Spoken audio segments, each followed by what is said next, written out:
In the small, forgotten town of Valswick, there was a legend that had been passed down for generations. It spoke of the Hollow, a dense forest that lay beyond the old cemetery, where the whispers of lost souls echoed on moonless nights.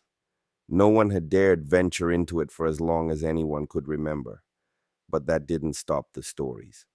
They never truly ended. They just faded into the shadows of the town's quiet streets. Max, a curious and fearless young man, had never believed in legends. Growing up in Valeswick, he had heard all the tales, but he dismissed them as old wives' tales told to scare children. But as the years went by, the inexplicable grew harder to ignore. Max had come back to Valeswick after living in the city for a decade. He moved into the small house his parents had left him, an ancient, creaky thing that had always felt too cold, even in the summer. He noticed it as soon as he arrived. The town was eerily silent, even for a place this small.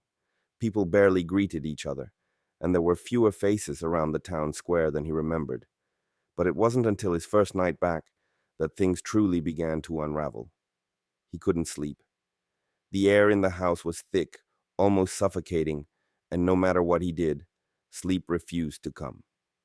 That was when he heard it, a soft whisper, barely audible, from somewhere deep in the house. At first, he thought it was the wind or perhaps the house settling, but then it came again and again. Max was not one to easily succumb to fear, but the whispers began to grow louder, as if they were calling his name. He stumbled out of bed, heart racing, and grabbed the flashlight he had placed on the nightstand. The beam of light flickered as he walked down the creaky hallway, his footsteps echoing in the empty house. The whispers led him outside, to the old cemetery. The fog had rolled in thick and the moon hung low, casting an eerie glow over the gravestones. The air smelled damp, and the trees loomed overhead like dark sentinels. Max stood at the edge of the cemetery, looking toward the forest beyond. He could almost hear the voices more clearly now, like a chant or prayer. "Come to us," they whispered, the words barely above a breath. "Come to us, Max." A chill ran down his spine. He had heard these stories before. The people who ventured into the hollow never returned. Some claimed to have seen figures moving between the trees, while others swore they heard the voices of their dead loved ones, beckoning them deeper into the forest. But Max was different. He wasn't afraid, not yet. With a deep breath, he stepped over the cemetery's old stone wall and walked into the forest. His flashlight barely illuminated the path, the trees pressing in from all sides like they were trying to swallow him whole. The whispers grew louder, now more distinct, calling his name with an urgency that was impossible to ignore. "Max, come closer." He pushed on, following the voices, until he reached the heart of the hollow. The trees were gnarled and twisted, their roots creeping like veins across the ground. The air was colder here, the smell of decay overwhelming. The whispers had stopped. In their place, there was a deafening silence, thick and suffocating.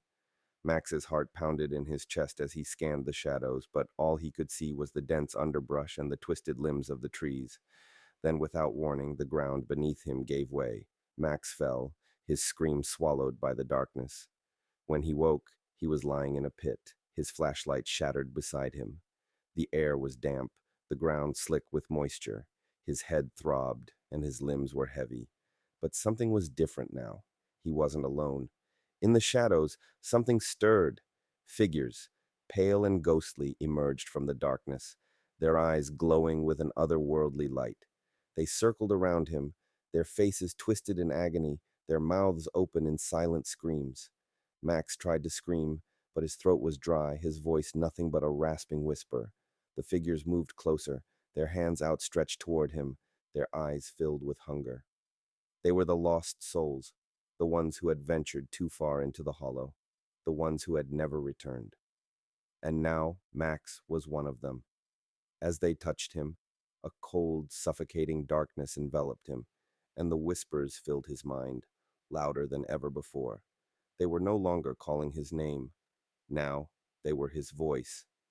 "Come to us, Max," they said, "forever."